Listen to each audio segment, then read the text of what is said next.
Ak nemáte možnosť dať si vlasy odborne vyrovnať v kaderníckom salóne, správnym použitím vyrovnávača môžete získať krásne hladké vlasy aj doma. Váš vyrovnávač vlasov by mal mať funkciu nastavenia teploty. Ak máte jemné vlasy, na vyrovnávanie používajte nižšiu teplotu. Vhodné sú aj keramické žehliace dosky, ktoré uľahčujú sklz vyrovnávača po vlasoch. Žehliace dosky by mali byť úplne hladké, aby na vlasoch nevznikali nerovnosti. Vaše vlasy by mali byť čisté, ošetrené a 100% suché. Na začiatku nemusíte použiť žiadne stylingové výrobky, ak však máte kučeravé vlasy, môžete ich najskôr prečesať.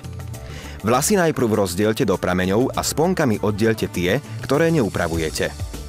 Potom medzi žehliace dosky vložte malý prameň vlasov a jedným ťahom ho opatrne vyhľaďte do korienkov až po končeky. Vyrovnávač nenechávajte na vlasoch dlhšie ako niekoľko sekúnd. Pri jemných vlasoch sa zamerajte iba na dĺžky a končeky.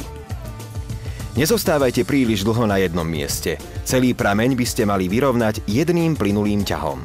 Úprava zadnej časti hlavy môže byť náročná, tak si doprajte dostatok času a vlasy oddielte sponkami, aby ste sa mohli sústrediť vždy len na jednu časť. O viac informácií a rád požiadajte svojho kaderníka. Aby vaše vlasy vyzerali čo najlepšie, nezabudnite každých 4 až 6 týždňov navštíviť svojho kaderníka. Vyberte si, čo chcete vidieť teraz.